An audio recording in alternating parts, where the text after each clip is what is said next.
kuramba bitangwa n'Imana kandi bitangwa n'ibikorwa umuntu agenda akora kuri nosi. Ibikorwa mpejeje kurangura kandi nkibandanya nibikorwa niyemeje mu ntumbero yo guhimbaza imyaka 50 y'amavuko. Ubundi navutse mu kwezi kwa mbere, ariko umwaka wose wahariwe yubire inzahabu. Rero narimvuye nti jewe sino gira yubire ndyama neza, hariho abandi bantu mu kibano abo nshoboye gushikira, mbanzi ko baryama ku kirago, baryama hasi.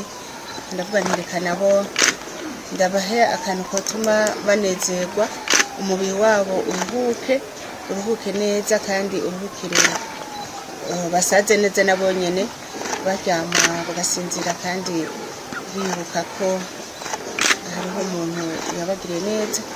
Kandi nabibonye ko amasengesho yabo bayatanguriye ngaha, nizera ko bazoyabandanya kugira ngo nzogenze n'imyaka 100 kubera bino bikorwa niko ndakora.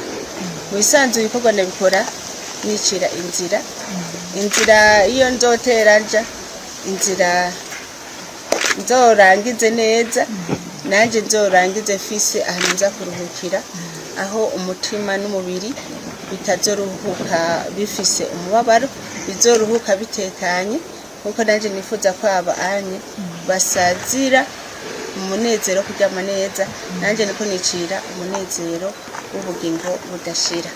Rero ni mu ntumbero nk'iyo sinogiheza imyaka 50 atakintu nkoreye aba anye mubona kiboneka. Ariko wewe uwo mutima yagize, Imana imutuzigamire n'abandi azabafashe gose turashimye turakengurutse, Imana imuhezagire. Baturyama ahantu habi yaba mu atwetse kurambye kuguru utonetse kuno munsi ngashima umuvyeyi ngo kwa maduhamagaye basi yabyamukuru tuje tumwongere iyo n'umusese kawuturenga nitujyama hamwe gahora gucengutujyama n'abari bamunyuma cyane. Uwo muvyeyi aragahitagirwa n'uwo muremye, kuko nkuko abandi babivuze ni bake bakurikiza nk'iki cyose. Je imbere yuko ntobicisha amajambo nagomba shikiriza akaririmbo kugira nkenguruke ntambira Imana yamuduhaye, kandi ikamuha n'uwo mutima wo gufasha abantu nikora nka twebwe. Jewe murabona nyene ntaho nikora, Imana ndayishemeze ndayiyage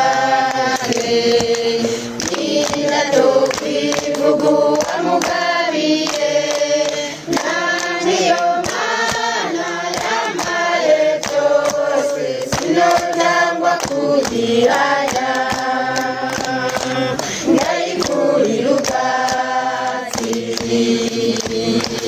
ndabona uw'Imana yanku